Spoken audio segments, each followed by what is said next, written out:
Bon, maintenant, comme la dernière fois, sur comment vivre et comment demeurer dans la souka, hein, tout ça est valable à condition d'avoir une souka qui est cachère.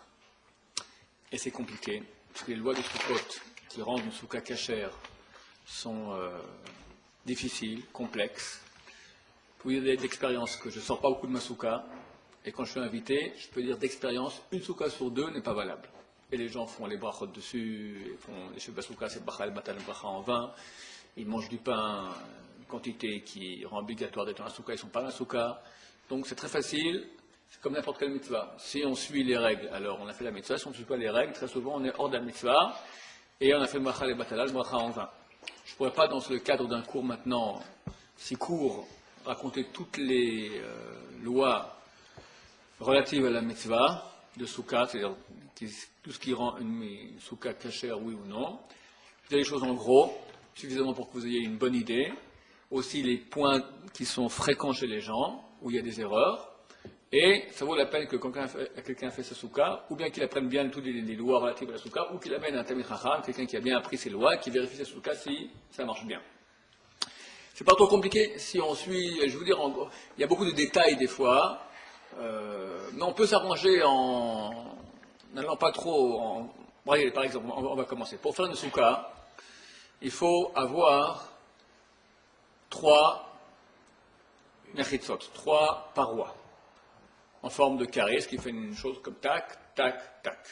D'accord? Maintenant, la loi stricte nous autorise à avoir 2 parois et encore un petit morceau de paroi. Maintenant, comment faire ce petit morceau de paroi? Alors, il y a plusieurs façons. Si on fait les 2 parois qui sont ensemble, comme un angle comme ça, là on pourra avoir moins de 24 cm de vide, avec une paroi qui fait 10 cm, et après tu auras un pétard, et après une forme d'entrée. Ou si on a 2 parois comme ça, on pourra avoir moins de 24 cm, avec 40 cm de paroi, plus encore sur un pétard. Quand je dis ces choses-là, la moitié du public est largué, c'est pas de quoi je parle. Et c'est des choses qui sont compliquées. Donc on va dire, c'est vrai que dans les détails on peut arriver. Moi je veux dire, une façon qu'on est certain qu'on est rendu quitte, sans aller dans les détails, comme c'est plus simple pour les gens, on va dire il faut 3 parois de, a priori, 70 cm de long. C'est-à-dire que je vais faire un carré qui a une paroi, si je fais en plan, 70 cm, 70, 70. C'est pas très grand, c'est petit, suffisant pour se dire comme ça et manger. Alors, je vous montre avec les dictionnaires, je ne vais pas prendre du doctorat parce que c'est pas cavode. Voilà, alors on aura une paroi qui fait 70 cm de large. La hauteur combien? 10 tfachim, 10 points, ça fait 1 mètre de hauteur. Donc on prend 3 parois qui font 70 de large par 1 mètre de hauteur, on en met une comme ça pour que tout le monde voit bien, et la troisième au milieu comme ça. Et voici notre souka. Ok? Maintenant, si on n'arrive pas à trouver de la place, quelqu'un par exemple, il est évident qu'une souka se fait à la pleine lune. On ne peut pas avoir maintenant le balcon du voisin que dessus. C'est pas valable. Ou une maison ou un arbre. D'accord? Il faut qu'on soit le ciel qui soit au-dessus de nous. Si on n'arrive pas à trouver une place pareille, par exemple, j'ai mon balcon, mais il y a un balcon au-dessus, juste une petite place dans mon balcon. Alors, à posteriori, on n'a pas le choix. Vu qu'il y a un avis qui dit que le point, nous on considère qu'un point c'est 10 cm. Il y a un avis qui dit que c'est 8 cm. Donc on pourra minimiser. Et dire qu'il nous faut 7 points de large pour 10 points de haut, n'est-ce pas, par paroi. Alors on pourra considérer 56, on rajoutera comme 1 cm pour certains, 57 cm de large sur 80, on mettra encore 1 cm de plus pour être certain, 81 cm.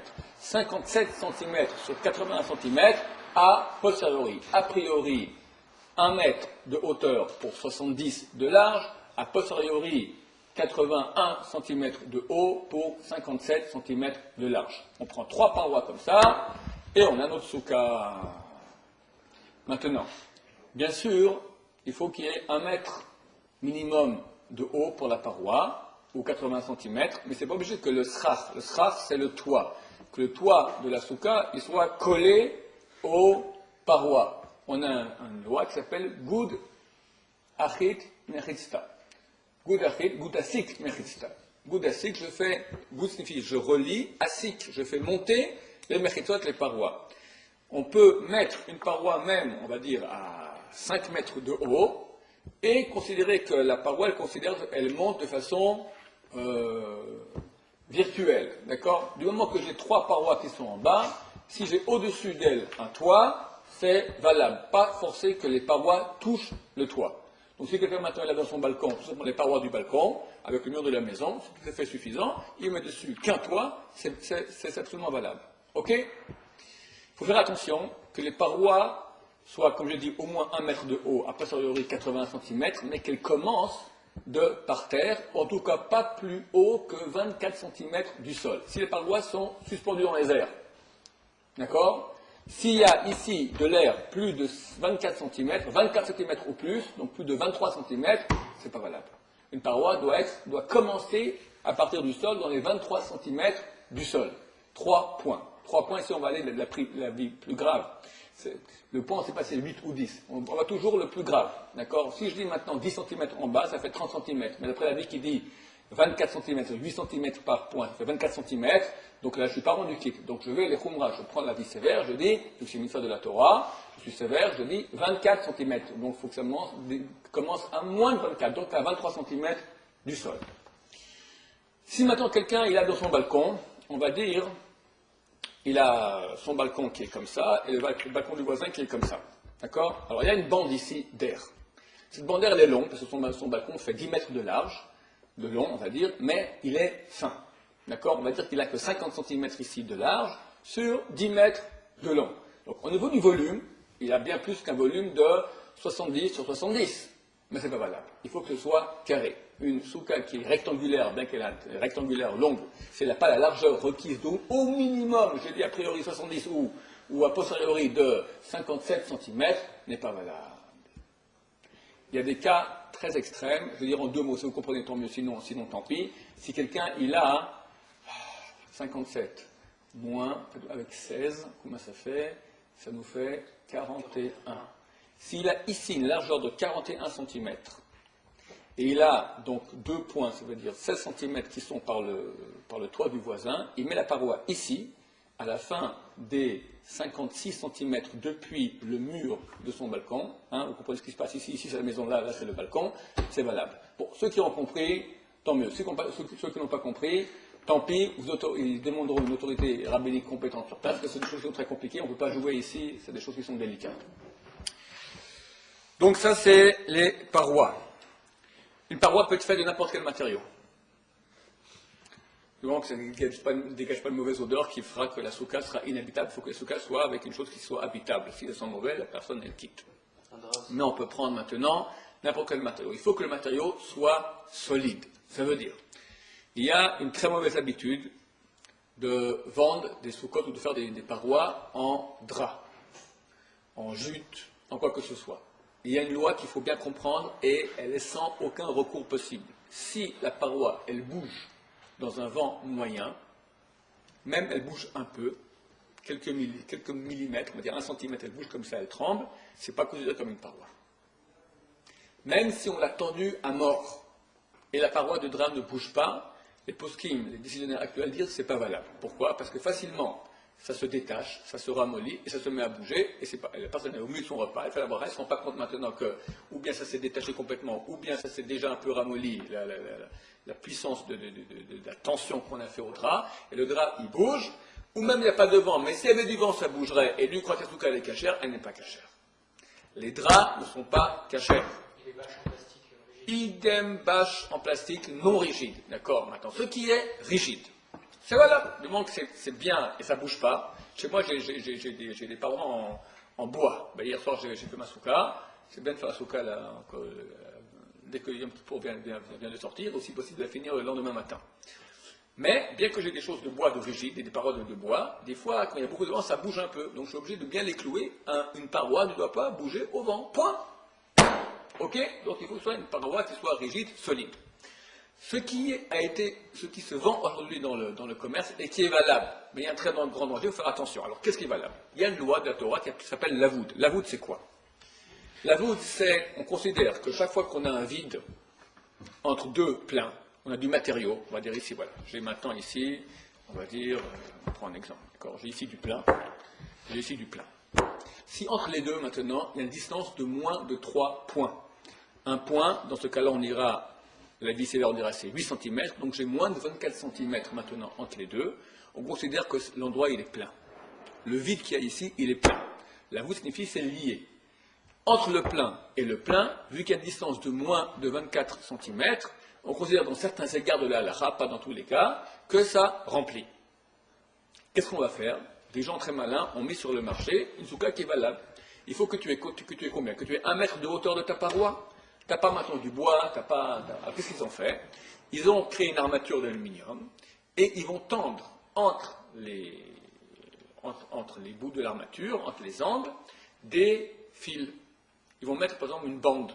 Une bande va dire de 4 cm de large, ou des fils, on va prendre même des fils. Je vais mettre un fil maintenant à 1 mètre de haut. Après, disons 20 cm, je mets encore un fil.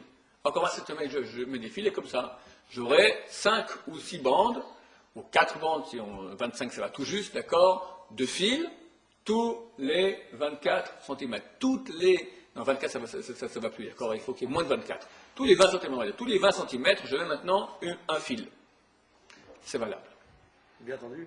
Bien tendu, c'est valable. Il ne faut pas que ça bouge, un fil solide, d'accord? Solide. Alors, eux, ils prennent une ceinture carrément de nylon, d'accord? Solide comme ça, large. Ils font 4 sangles, de façon à ce qu'on ait chaque fois, entre chaque sangle, moins de 4 cm, c'est valable. Des gens font autrement, ils connaissent le truc, ils prennent des fils. Le problème avec les fils, c'est que d'abord, ils se détendent. Deuxièmement, c'est que tu as mis ton fil où? Le premier fil à 1 mètre. Avec le temps, il commence à faire une petite baignoire. Il descend à moins de 1 mètre. Ou bien, un gosse passe, ou bien il a touché, et toi tu es dans ta souka, tu ne te rends pas compte maintenant. C'est pas beau d'avoir des fils, donc tu as mis des draps. Le drap, il n'a aucune fonction de paroi, d'accord? C'est le fil qui fait la paroi. Mais les gens croient que le drap, la bâche fait fonction de paroi, il oublie de regarder le fil, et le fil, des fois, il y en a un qui s'est détaché, ou un qui commence à faire une baignoire. S'il y a entre deux fils plus de 24 cm ou plus, ta paroi, elle n'existe plus. Et je peux dire que j'ai vu dans ma vie des dizaines de soukas comme ça qui ne sont pas souls, qui ne vaut rien du tout. Pourquoi? Parce que le monsieur de sa souka, et les fils, il y en a un qui s'est détaché, et c'est plus valable, terminé. Mais c'est qu'un fil, qu'un fil. C'est déjà toi tu comptes pour avoir ta paroi sur le fil, donc il est important ce fil-là. Faire attention à ces choses-là. J'ai été clair un peu, c'est pas trop compliqué. Donc faire attention. On peut considérer une souka valable si on a mis des fils autour. Juste en parenthèse. D'après le Mishnah Brura, et comme ça il faut être décidé a priori, si on fait que des fils sans mettre un drap, alors il faut que ces fils fassent les 4. 3 parois sont insuffisantes, il faut 4 parois. Tu peux laisser dans la 4e une ouverture, il faut 4 parois de fils. Si j'ai mis des draps aussi, alors drap tout seul, c'est pas valable. Mais drap plus fil, ça fait qu'on n'autorise que 3 parois. 3 parois faites de fils et de draps ensemble, c'est valable. Si je mis que des fils sans de draps, alors il faudra qu'on ait 4 parois. Bediavad, qu'à posteriori, on pourra autoriser 3 parois de fils. Mais a priori, il faudra 4 parois de fils.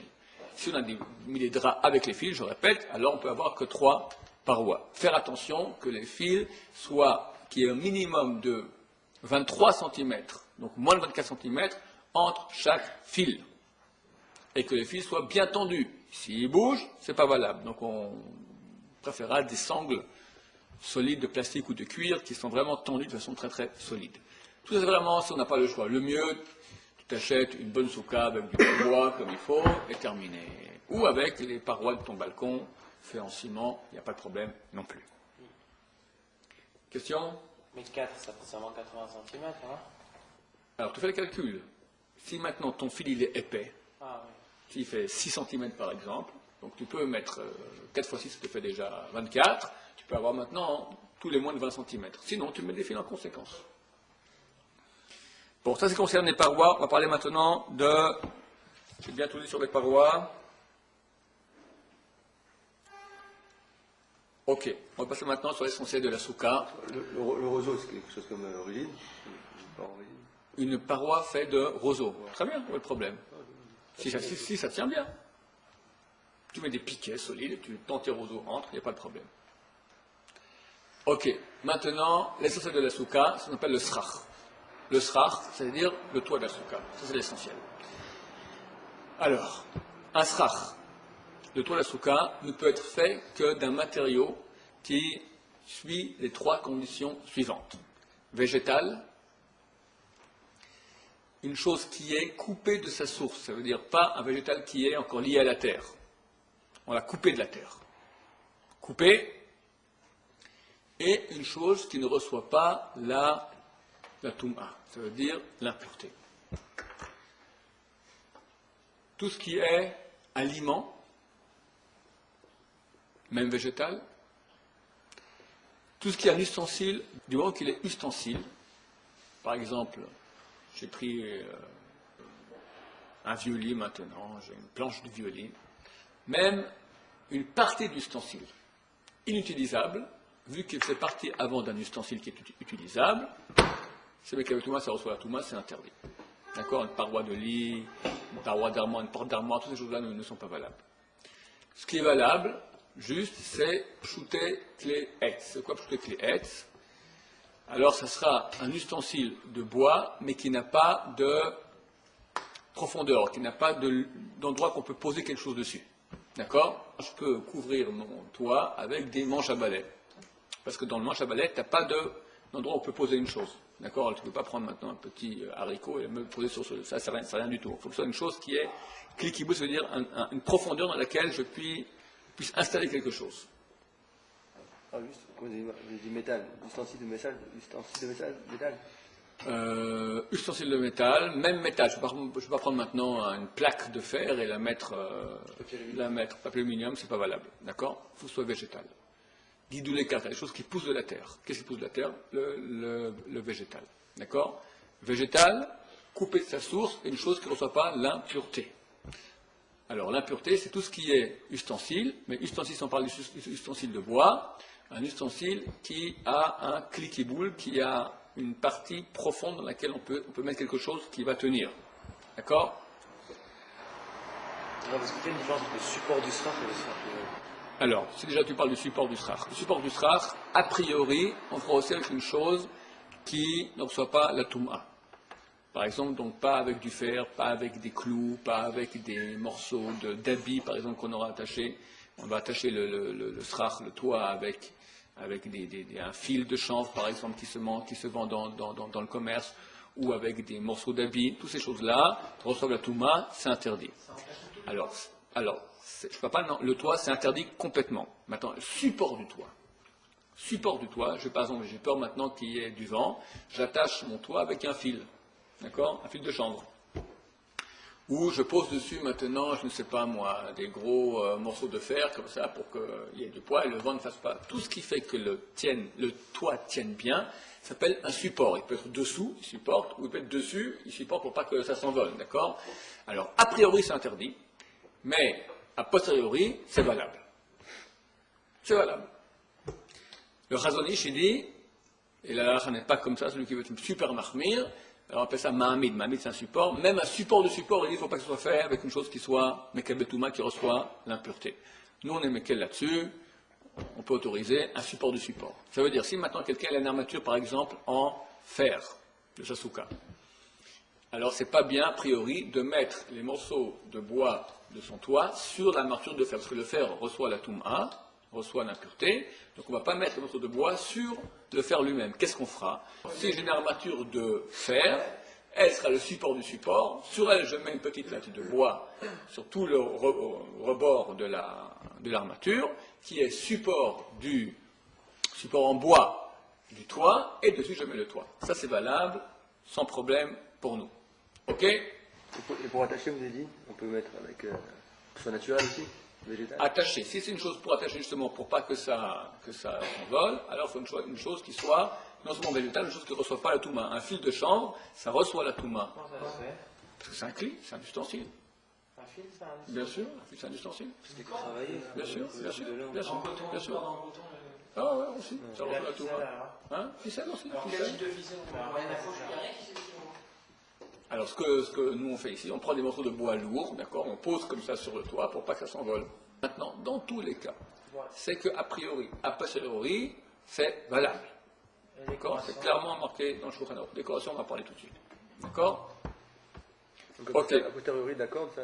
A posteriori, si le toit, il est supporté ou retenu par une chose qui n'est pas valable pour être un srach, pour être un toit de souka, c'est valable. A priori, on prendra pour supporter ou pour retenir le srach, le toit de la souka, qu'une chose qui est valable en elle-même pour être un toit de souka. Ok? C'est quoi la largeur maximum qu'on peut poser sur le toit pour que le. Alors, la largeur du toit. Les planches de bois Alors, qu'on met sur le toit pour pas que ça s'envole. Mon toit, je veux ok, pas que ça s'envole. les planches, Une grande planche très de bien. bois dessus, et quelle est la Ok, largeur maximum? ok, très bien. Alors, Chazal, on fait une xéra de la banane, que si on prend des planches, qui ne sont pas des morceaux d'armoire ou des morceaux de lit, parce que c'est une partie d'un ustensile, c'est interdit. Des planches, ils ont interdit de recouvrir une souka avec des planches qui font plus de 4 points. Donc 4 x 8, ça nous fait 32 cm de large. Moins, ils ont permis. Néanmoins, le décisionnaire, durant le siècle passé, la coutume déjà, a dit, pourquoi c'est interdit? Ils ont dit, parce que si les gens maintenant, ils vont commencer à prendre des planches qui font plus de 32 cm ou plus, ils vont dire, ce sont des grandes poutres. Ma maison aussi a des grandes poutres. La différence entre ma souka et ma maison. Ils vont commencer à habiter dans leur maison en disant que c'est une souka. À l'époque, il y avait des grandes poutres comme ça. Vu que la coutume aujourd'hui, c'est d'avoir même des poutres qui sont plus fines. Donc, les décisionnaires, déjà dans le siècle passé, ont interdit d'avoir une souka.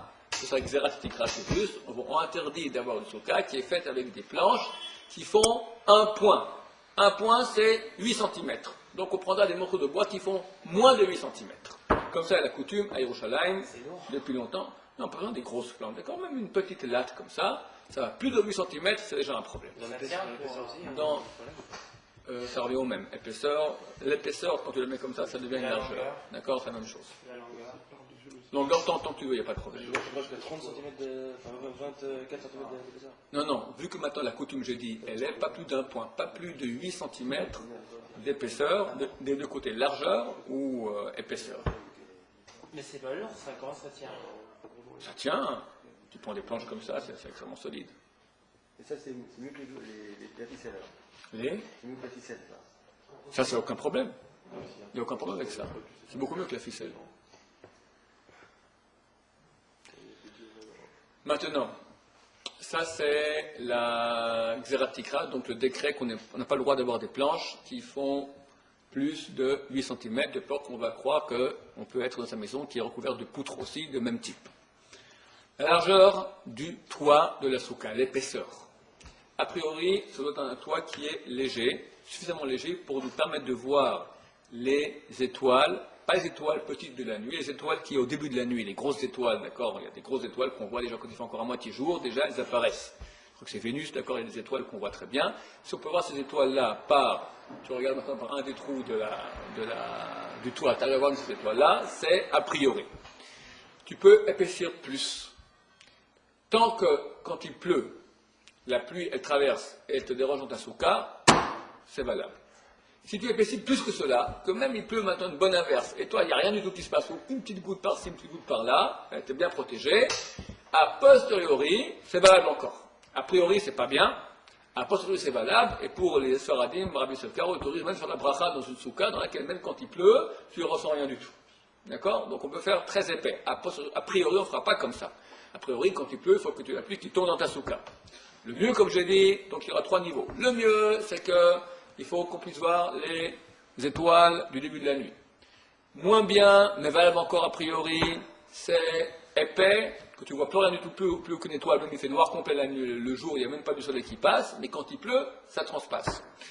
Et a posteriori, tu peux encore tout sur la bracha de Sheb Souka, c'est encore valable, mais ce n'est qu'à posteriori que c'est valable. A priori, on ne fera pas comme ça, une souka dont le toit est tellement épais que même quand il pleut, tu ne ressens pas la pluie qui tombe. Maintenant, pas qu'il soit trop léger non plus.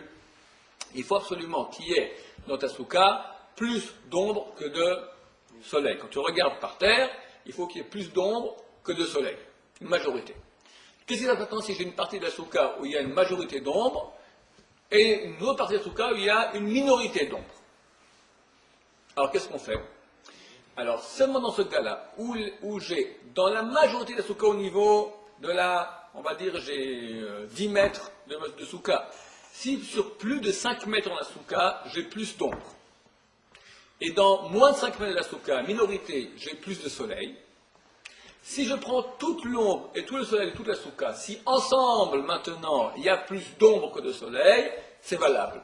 Même dans la partie où il y a, je vais maintenant dans la partie où il y a plus de soleil, je peux dans la souka, c'est valable, parce que ça rentre dans le cadre de la grande souka, bien que je sois dans un endroit où il y a plus de soleil que d'ombre. Mais Là, ciel vert. non, ciel ouvert, c'est pas valable, il faut qu'il y ait un toit. Mais attention, il ne faut pas qu'il y ait dans un endroit, c'est éparpillé, il ne faut pas qu'il y ait dans un endroit de la souka 7 sur 7, 7 points sur 7 points, donc on va dire 57 cm. 50, il ne faut pas qu'il y ait même 56 cm. Sur 56 cm, un endroit où il y a plus de soleil que d'ombre. S'il y a un endroit comme ça, c'est pas valable. Des fois c'est valable, si c'est dans un coin, etc. Je ne vais pas rentrer trop dans la halakha. S'il y a une question de ce type-là, on mettra une autorité rabbinique compétente qui tranchera. En gros, il faut savoir qu'en moyenne, il faut qu'il y ait plus d'ombre que de soleil dans toute la souka. Même s'il y a des endroits où il y a plus de soleil que d'ombre, c'est valable. Du moment que c'est une minorité dans toute la souka, et du moment qu'il n'y a pas ensemble un endroit de soleil, enfin ombragé, où il y a plus de soleil que d'ombre, qui fait 56 sur 56 cm. C'est au sol qu'on mesure, On mesure au sol et non comme ça. On mesure parce que lorsque le soleil vient sur le sol, il prend plus de place que l'ombre. D'accord?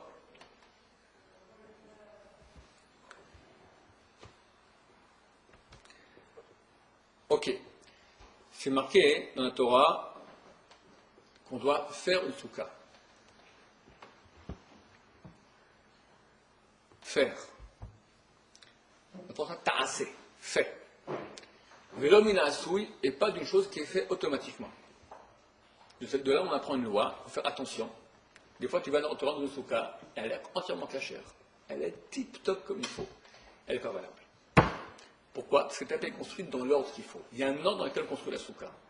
On met d'abord les parois et après le toit. Si on a fait le toit et après on a mis les parois, c'est pas valable. Il y a des amis qui disent que oui, en tout cas on a dans un safek, on a un doute, il se peut que la souka n'est pas valable. Donc faire attention de bien conserver l'ordre. C'est comme dans les lois de Taïf par exemple, si quelqu'un, c'est marqué qu'on doit faire le tzitzit. Là aussi, tu ne peux pas prendre un tzitzit, c'est quoi? Tu mets des tzitzit sur un habit qui a 4 coins. Tu prends un habit rond maintenant, tu prends un morceau de tissu rond, tu mets un tzitzit ici, aux 4 coins tu mets tzitzit, les coins du rond, d'accord, il n'y en a pas, mais à 4 coins opposés du rond, tu mets tzitzit, et après tu découpes, et tu fais de ce rond, tu fais un carré. Tu as un tzitzit, c'est pas valable. Il faut que tu aies un habit de 4 coins, tu as 4 coins, tu mets dessus le tzitzit. Là aussi, quand tu as des parois, tu mets dessus un toit. Mais tu mets un toit, après tu mets les parois dessous, c'est pas valable. Si durant la fête, quelqu'un il a fait sa souka, il a fait la souka avant la fête, tout va très bien. Durant la fête, hop, tout d'un coup les parois elles tombent, boum, boum, boum, plus de parois, et le toit il est là. Est-ce que je dois maintenant enlever le toit, remettre les parois et mettre le toit après les parois? Non. Vu que je l'ai fait comme il faut, donc je suis en train de réparer une chose qui a déjà été faite, on considère, vu qu'il y a encore le toit, si tout est tombé, il n'y a plus rien du tout, il faut refaire comme il faut. Il faut refaire les parois et après le toit. Mais si le toit est resté, les parois seulement sont tombées, tu peux remettre les parois et on ne considère pas que c'est tasse le menasouille, que c'est fait dans le mauvais ordre. C'est considéré comme une souka qui est valable. Et si par exemple je fais ma souka sur mon balcon et que je commence par construire mon srar dans le prolongement du balcon, du dessus comme ça, et que je le fais en tant que srar. Mais le Je le fais en balcon. tant que srar de ma souka et après je vais mettre fanot. Mais donc tes parois, hein, ce sont les parois de ton balcon ou pas? Si ce sont les alors ça va. Donc Non, tes parois existent. Disons non, mais disons que j'ai que mis l'armature comme ça. Je vais faire les fanotes, après je vais remplir avec quelque chose, mais j'ai juste mis des piquets pour pouvoir poser mon srar dessus. J'ai pas encore fait entièrement mes fanotes. Juste mis l'armature. Et t'as pas de parois? Pas encore. Hein? J'ai pas de parois. C'est un problème. Et je fais le srar en tant que srar. Non. C'est exactement ce dont Dans je tous les parle. cas, il faut faire les Si fanotes. t'as fait, Faut poser les murs avant le srar. dans tous les cas, il faut mettre les parois avant le toit. Si jamais après avoir pris le cours maintenant, tu as appris que tu as fait à l'envers, alors tu n'as pas le choix, tu enlèves ton toit et tu le remets. Tu n'es pas obligé de tout enlever, tu peux aller branche par branche. Tu enlèves la branche, tu la remets. La branche, tu la remets. D'accord? Là, c'est valable. Pour tout le toit. Pour tout le toit.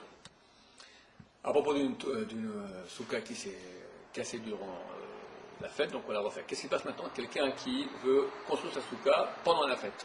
Il était invité 3 premiers jours chez ses beaux-parents, il a peu de temps préparer sa souka durant la fête, ou bien sa femme s'engueulait avec sa mère, avec sa belle-mère, et déjà une semaine après Kippour, on est déjà en plein incident diplomatique, politique et dur, donc il y a urgence de quitter la famille, et il veut rentrer chez lui, il n'y a pas de souka. Alors il peut faire une souka, il n'y a aucun problème, on peut faire une souka durant Chol HaMoed, avec une construction, vu que c'est pour la fête, c'est permis.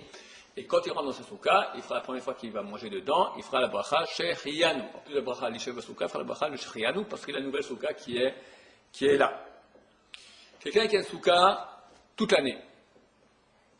Mitzvah, c'est bien a priori dans les 30 jours qu'il y a avant la fête, de l'Echadesh Badavar, c'est-à-dire rénover une chose spécialement pour la fête. C'est de quoi rénover? Je dois prendre un petit morceau qui fait pas beaucoup, un point sur un point. Donc, on va prendre la vis vers 10 cm sur 10 cm. De toi, t'enlèves et tu remets pour la fête. Comme ça, tu as fait une nouvelle souka. Du moment que tu as rénové une chose dans cette souka-là, c'est valable. Si tu as construit ta souka dans les 30 jours avant la fête de Sukkot, donc depuis le 15 Elul, il n'y a aucun problème, parce qu'on dit que de façon naturelle, tu as fait des soukas maintenant pour la fête de Sukkot. D'accord? Il faut que la souka soit faite un minimum pour la fête de Sukkot. Normalement, j'ai dit, c'est qu'a priori.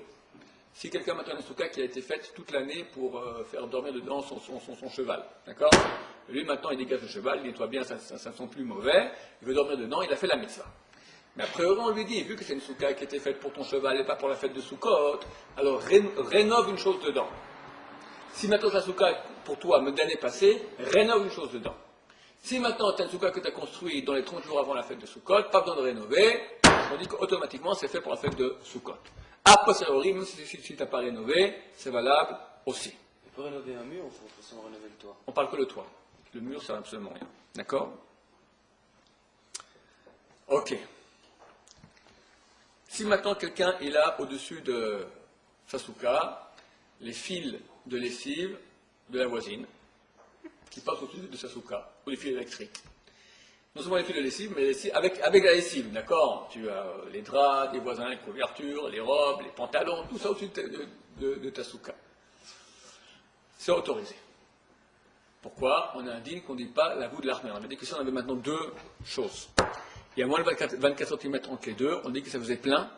Donc là maintenant j'ai des fils d'étendage et j'ai entre chacun des fils moins de 24 cm. On peut dire maintenant que c'est comme c'est tout plein maintenant de fils de fer. Et c'est pas valable que j'ai une paroi de fer. Une loi qui dit en omrim la voûte de l'armée. On ne dit pas ce din de la voûte qu'on rend plein la partie si c'est l'armée pour interdire. On rend ça pour autoriser. D'accord? Je t'autorise maintenant, les parois, par exemple, on avait une paroi de la souka, on met des fils comme ça, c'est valable. Pour autoriser, mais pas pour interdire. Donc, les poskim décisionnaires actuels ont autorisé, même si maintenant j'ai toute ma souka qui est au-dessus, ou chez nous par exemple, ici, ça arrive très souvent chez moi à la maison, j'ai mon balcon, je fais ma souka sur mon balcon, et j'ai des barreaux, mais les barreaux, ils font une sorte de. Ils font comme ça. D'accord? Si mon balcon est comme ça, voilà, c'est le balcon du voisin, c'est le balcon de chez moi, lui il fait ça sur sa souka ici. Attends, moi mes barreaux, ils font tac comme ça, chaque barreau. D'accord? Pour laisser un peu plus. Attends, donc il y a une sorte de bonbonnement comme ça, de 20-30 cm qui dépasse. Est-ce que lui peut dormir dessous? Il peut dormir dessous. Pourquoi? Parce qu'entre chaque barreau, c'est vrai qu'il y a moins de 24 cm, donc on pourrait dire la voûte, et c'est tout maintenant comme si c'est fermé. On dit la voûte de l'armée. On ne dit pas la voûte que c'est lié pour interdire, simplement pour autoriser. Donc c'est valable.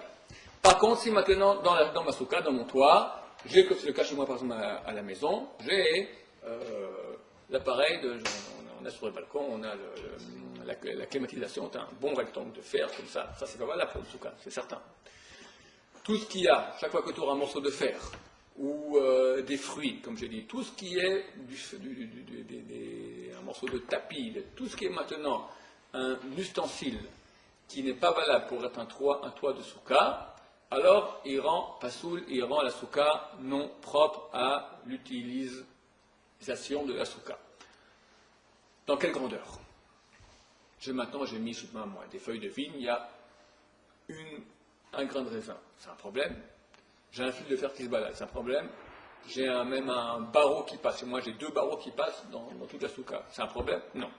Il faut, pour que ce soit interdit, il faut que le srach, parce que le toit interdit donc de faire, on va dire, il fasse au moins 32 cm sur 32 cm. 4 points. 4,5 cm. 32 sur 32. S'il y a 32 sur 32, c'est un problème. Tout ça de quoi on parle? On parle au milieu de la souka. Sur les bords de la souka, on fait une chose qui s'appelle Dofen Akuma. Vous avez sûrement appris ça, vous avez fait Masachet Souka, traité de souka. Dofen Akuma. C'est quoi Dofen Akuma? On considère que la paroi, elle va tordue. Voici la paroi de ma souka. Voici maintenant mon toit. Si maintenant, j'ai la paroi qui est faite de, on va dire, de pierre, et j'ai ici par exemple le toit du voisin qui continue. Le toit du balcon du voisin. Et ma souka commence ici. Moi j'ai ici mon autre, j'ai ici la paroi, la barrière de ma... Ça c'est... Tiens, voir ça s'il te plaît, voilà. Ça c'est mon balcon, d'accord? Je rentre ici, ça c'est mon salon, je sors, j'ai le balcon. La première partie du balcon est recouverte par le toit du balcon du voisin. Là j'ai mon balcon qui est... Là ma souka elle est valable. Ici j'ai ma paroi de fin de la souka ou la balustrade de mon balcon. Est-ce que si je mets maintenant ici le toit, je peux avoir un problème que je n'ai pas de paroi. On peut considérer que ça c'est la paroi, bien que si j'ai un toit qui n'est pas valable, il est fait de ciment, du moment que ce toit-là de ciment fait moins de 4 amot. 4 coudées, ça veut dire fait moins de... Une coudée c'est 41 cm, ça fait 196 cm, presque 2 mètres. S'il fait moins de 196 cm, on considère que cette partie-là, c'est comme la paroi. On va dire que la paroi, elle va tordue, c'est Dofen Akuma. Dofen, c'est paroi, Akuma, tordue. C'est-à-dire que la paroi, elle va tordue, et c'est comme si elle arrive ici. Et là commence ma souka. C'est un din, al Moshe Bissena, qu'on a reçu ça depuis Moshe Rabbeinu, que sur les bords, un toit qui n'est pas valable, il est valable tant qu'il n'arrive pas à 196 cm de large. Chez moi à la maison, j'ai ici ma climatisation. En plein dans la souka. Vu qu'elle est proche du bord, alors je dis Dofen Akuma, je dis ça fait partie de la paroi qui est plus longue. Et la souka commence après la climatisation. Donc on peut dormir à côté de la climatisation, dessous ne peut pas dormir, mais ça ne rend pas la souka non valable. Elle a une paroi, la souka. Cela est valable. Ok? On ne peut pas manger et dormir dessous, mais la souka elle-même est valable, ça ne casse pas le statut des 3 parois de la souka. L'air c'est plus grave. Pourquoi? Parce que l'air, il n'y a rien. C'est pas recouvert. L'air déjà à 3 tfachim. On avait dit, je répète, pour une chose qui est interdite, du fer par exemple, au centre de la souka, 4 tfachim, 32 cm sur 32 cm, c'est pas valable. Sur le bord, jusqu'à 196 cm, c'est valable. L'air, que ce soit au centre de la souka, au milieu de la souka, ou au bord de la souka, ça ne change pas. Dès qu'il y a 3 points sur 3 points d'air, toute la souka n'est plus valable. C'est un problème. C'est pas le pellicule? Ça casse la souka. Combien c'est 3 tfachim sur 3 tfachim? Ça nous fait 24 sur 24 cm. À condition que ça casse. Regarde, c'est un peu compliqué ça. On va dire maintenant comme cela. Moi j'ai maintenant...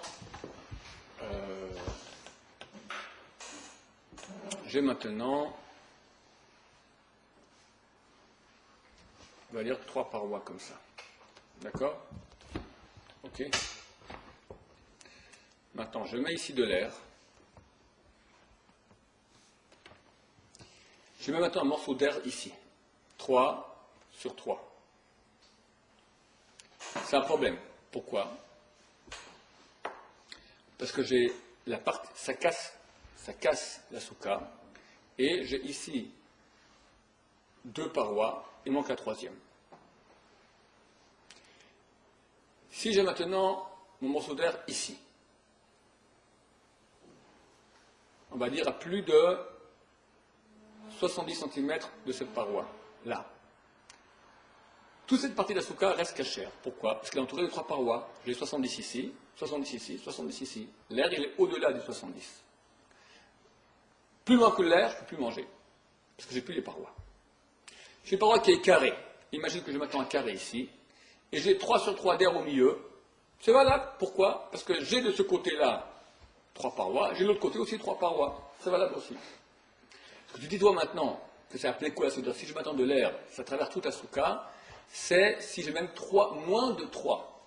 J'ai moins de 3 tfachim d'air, d'accord? J'ai par exemple une petite bande, faire attention ceux qui couvrent avec des lattes par exemple, faire attention de mettre quelques lattes transversales aussi. Pourquoi? Parce que si maintenant 2 lattes, j'ai un morceau d'air même petit, qui traverse toute la souka, il partage ma souka en 2. Et si maintenant dans l'autre partie de la souka, je n'ai pas 3 parois, c'est pas valable. Ce qu'on a dit maintenant que l'air, il rend la souka non valable, même en moins de 3 tfachim, s'il traverse toute la souka, c'est vraiment, s'il la rend, si le fait de traverser la souka, ça coupe la souka en 2. D'accord? Mais si maintenant, j'ai une bande d'air qui traverse toute ma souka, mais des deux côtés, j'ai une souka qui est valable, j'avais 4 murs, et j'ai maintenant ici 70 cm, 70 cm des deux côtés, c'est valable. Ok, c'est un peu compliqué de parler de ces choses-là comme ça, j'espère que les choses sont claires. Mais si je mets des bandes que dans une seule direction, et que je n'ai pas le chiot, la quantité de 70 sur 70 du côté, a priori c'est pas bon. Il va falloir que je mette des bambous si tu as une bande d'air, si tu as une bande d'air, on va dire maintenant comme ça, j'ai maintenant mes 3 parois, d'accord, comme ça. Et là, j'ai mis des lattes. Environ à 20 cm du mur, j'ai tout à coup une bande d'air qui passe d'un bout à l'autre de la souka. J'ai plus rien. Vu que maintenant cette bande d'air, elle annule la continuité de la souka, c'est comme si cette paroi n'existe plus, celle-là. Donc j'ai plus que 2 parois, c'est pas valable. Donc il faut faire attention. Alors j'ai une question. Oui. On a dit avant qu'un toit, ou si moi je fais un toit avec des planches de bois, ouais, si j'ai de l'espace entre elles, il y a un problème. Planche de bois quoi, suffisamment fine. Suffisamment fine. Oui. Disons. Oui. S'il y a de l'air entre elles, ça pose problème à cause de la séparation. C'est juste. Et s'il n'y a pas d'air du tout, alors on voit plus, la pluie passe plus, on voit Alors pour ça que je l'ai dit, il faut laisser une petite séparation pour que tu aies un peu de pluie qui puisse tomber, mais si tu mets une seule latte transversale, ça va déjà, ça coupe la continuité. Donc tu mettras des lattes comme ça, et 1, 2 ou 3 lattes transversales pour que tu n'aies pas un fil d'air qui passe d'un bout à l'autre de la souka. Ça c'est pour moins de 3 sur 3. Mais si tu as un endroit qui est 3 sur 3 d'air, alors ça casse aussi. Une grande branche de palmier qui va avec ses branches sur les côtés, qui coupe juste avec une... Ça va aussi, du moment que ça coupe. Du moment que tu as même un petit fil. Si tu n'as pas de continuité d'air, c'est valable. Les petits trous d'air qu'il y a dans toute la souka, il n'y a aucun problème. Tout le monde dort avec des petits trous d'air, d'accord? Il faut faire attention qu'il n'y ait pas un trou d'air, même qu'il fasse moins de 3 sur 3, aussi grand que nos têtes. Il ne rend pas la souka impropre, parce que la souka reste cachée, mais mettre ma tête dessous, sous l'air, ça ne va pas. D'accord?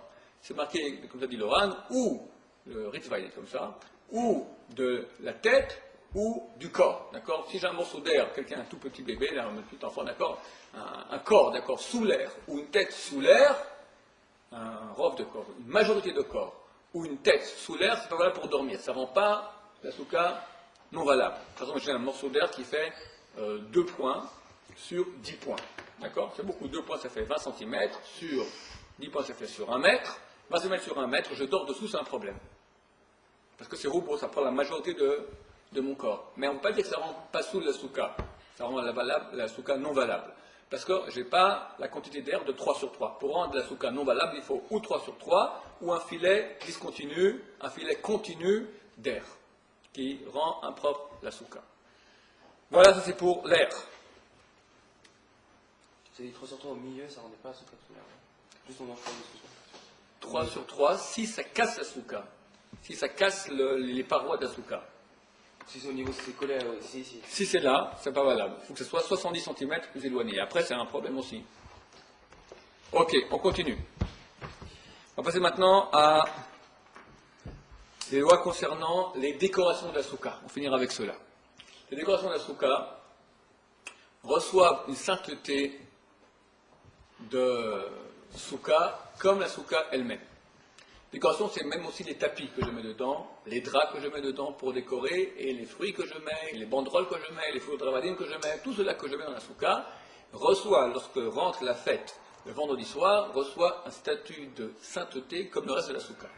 Donc il est interdit d'utiliser à quoi que ce soit durant tous les 7 jours à l'étranger, tous les 8 jours de Sukkot. Même si une décoration est tombée, je ne peux pas la mettre à la poubelle. Je la mets de côté dans un endroit, elle est sainte. Après la fête, elle revient à son statut normal, je peux la jeter, je peux faire ce que j'en veux. Qui sert à accrocher les décorations scotch, clous, punaises. Aussi, ça fait partie. Tout cela fait partie de la souka. D'accord?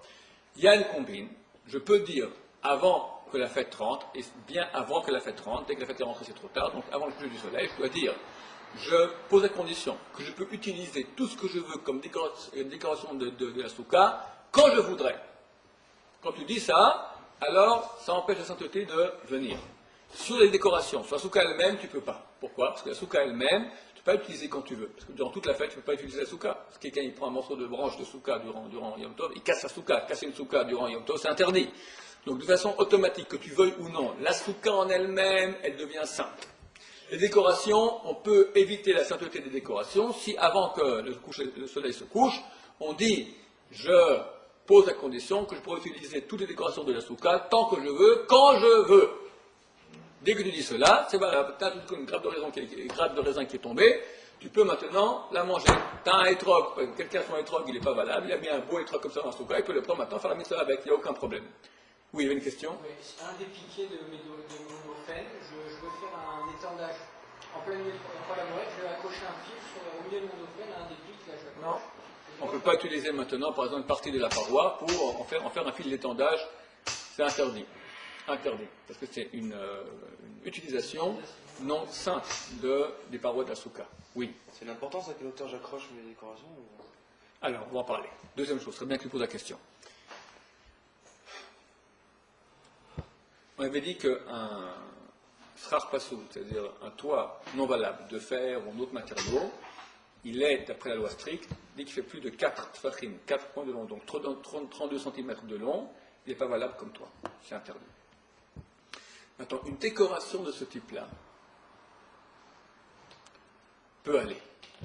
Je peux prendre une décoration de guirlande, par exemple une belle guirlande comme ça, énorme, qui fait plus de 32 cm sur 32 cm de large, je peux la punaiser dans mon toit, c'est valable. Pourquoi? Parce qu'on dit c'est annulé par le toit. Le toit est valable en lui-même, c'est annulé par le toit. À condition que ce soit annulé par le toit. C'est quoi à condition? Que ce soit suffisamment proche du toit pour être annulé par le toit.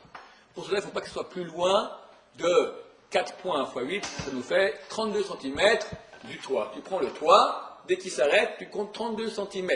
Il faut la décoration doit être dans les 32 cm du toit.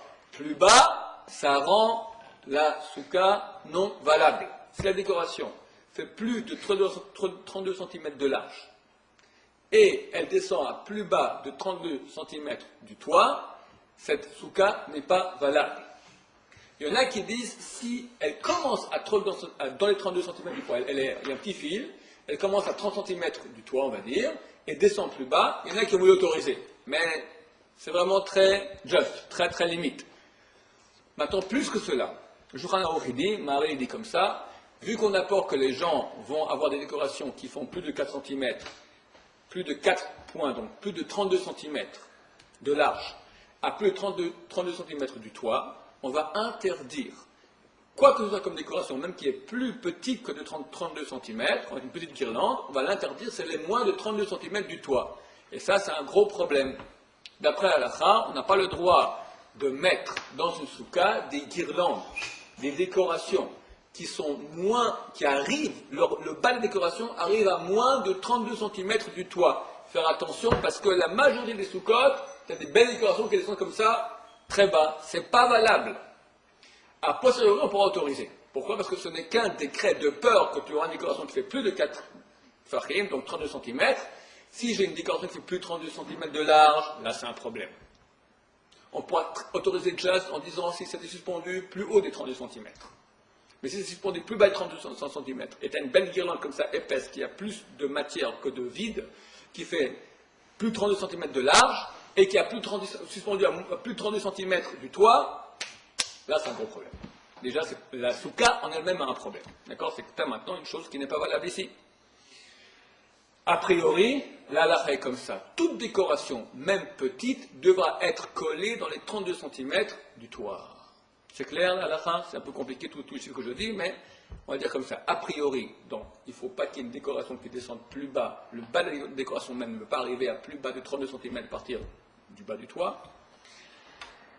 A posteriori, on pourra autoriser, Mais si la décoration en elle-même fait plus de 32 cm de large, et la majorité de matériaux pour une minorité d'air, et qu'elle commence à moins de 32 cm du toit, dans tout ce cas-là, ça rend la souka. C'est comme si maintenant j'ai recouvert la souka d'une partie qui n'est pas valable, et donc, à certains égards, ça peut interdire la souka. C'est quoi le dit maintenant si je veux suspendre un lustre? C'est pas une décoration, c'est une décoration? Alors, il y en a qu'autorisé pour la lumière à l'époque. Parce qu'ils ont dit que si tu mets maintenant trop proche du toit, ça va brûler le toit. Mais on parle d'un lustre qui fait moins de 32 cm de large. En plus, on peut pas le mettre dans ce. Non. Ah, tu peux le coller au. Tu le colles. Voilà. Non, j'ai fait que c'est un truc comme ça. Il y a une halakha dans le Shulchan Aruch, il y aurait des Resh Pegimel 283, qui interdit d'écrire un verset quand ce n'est pas dans le cadre d'écriture de Torah, d'un texte de Torah. Or, lui, il parle de quoi? Par exemple, sur les talit, des fois, des gens ils mettent un beau verset, ou Tatef, ou Kshartem, ou ils mettent un verset sur un talit, c'est interdit. Ou bien, deuxième cas très classique, les décorations de la souka. Tu as un souka, tu as un verset, Shiva Yamim Tishu Basukot. 7 jours, vous serez assis dans les soukot. Les gens, ils prennent des versets de la Torah et les mettent. On n'a pas le droit de faire ça. Acheter déjà ce qui a déjà été fait dans le commerce et en mettre, bon, ça c'est valable, tu peux le faire. Mais a priori, aller écrire toi-même un verset pour le mettre dans la souka, c'est interdit. Attention aux enfants qui font des décorations de ce type-là, c'est interdit. D'autant plus que, ça c'est pour les gens mariés, si quelqu'un a une souka privée dans laquelle il peut avoir une relation sexuelle avec sa femme, on n'a pas le droit d'une relation sexuelle en face des versets de Torah. Tu peux avoir la face d'une photo de rabbin dans ta chambre, ça dérange personne, parce que le rabbin c'est rien, c'est des ombres, des lumières, une photo, d'accord? Mais un verset de Torah, tu n'as pas le droit, ni un livre de Torah, d'accord? Donc celui qui va dans la relation avec sa femme dans la souka, dans les cas de la pudeur, c'est permis.